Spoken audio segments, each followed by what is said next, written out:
Next one, now we're gonna start working on connections, right? When I make a connection, when I'm starting to pass, I wanna make sure it's a good one, and I wanna make sure it's not so easily counterable, right? What I mean is, like if I'm staying in the middle here and I just try to put my hand on his shoulder without doing anything, yeah, he's gonna start grabbing 2-on-1s, arm drags, all that stuff, right? So a couple connections I can make that are good for me and not necessarily bad for him right away, but it just, he can't really counter me super easy, right? The first one is just to flip his legs up, right? When I want to flip the guy's legs up, I don't want to really put my arms on the outside. Like this is okay. If I grab on the outside, sometimes the guy can grab on the outsides of my arms, just like this, then I get in this battle, right? So just like I talked about posture too in the last video, I want to make sure that if I am going to flip his legs up, right, and I'm going to bend down and grab his ankles and make that connection, that I don't lean over like lurch over here, my back's in a down posture position, right? I'm still gonna drop down to where I can get low, right? If I do this one, it's not terrible if he can't grab me,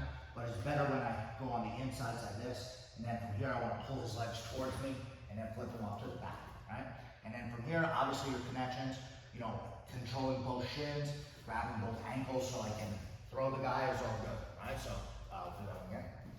I just from here, maybe I'm staying low, and you know, I'll be prodding at him, kind of like giving him the old, you know, don't know where I'm gonna go.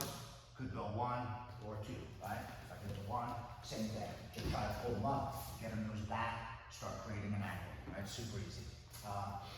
Another one is just, and this is gonna lead into our tactic passing, is how I grab his ankle, right? Sometimes I can grab across, but that might lead me to like an arm drag situation, which I don't like, right? So I don't feel like that's a great connection. But when I grab across like this, so I'm going down with my thumb on the other side, now it's a lot harder for him to strip that grip. Plus from here, I can start to collar tie and make my ankle, right? Collar tie is a good one, right? Collar tie is a good one, but I don't want to just collar tie him from here, right?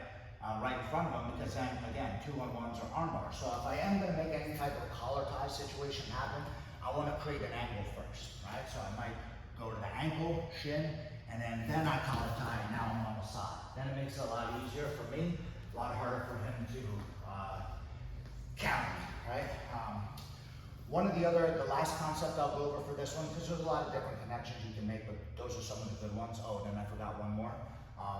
But one concept is tying up his hands, right? So if I can grab his wrist, let's say both of his arms are out here and we're battling from in here, I tie up both of his hands, throw him out of the way and start to make my angles, right? So just so he doesn't grab me first, just like when we're wrestling, whoever's winning the hand fight is usually winning. So maybe I'm down here, right, and I just get both of his hands together. Now I can, you know, push him one way, who knows, and then I can start to make those moves, right?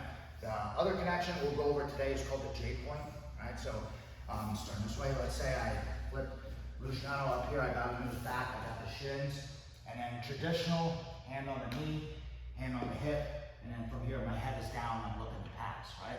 The J point connection is when I have my forearm / hand cupping his hip, and then my, I guess it would just be my forearm here is right on the inside, right? So a little bit different. If you guys saw Gary Tony get smoked at ADCC, his hand was just on the hip / shin, and then Mateus just pulled his arm through him in an arm bar. When your arm is down across like this, very difficult for him to push it off. Not much he can do. He can remove my arms and stuff like that, but at least if I keep this down here and my head down, now I can put a lot of pressure on that guy, and we'll go over that.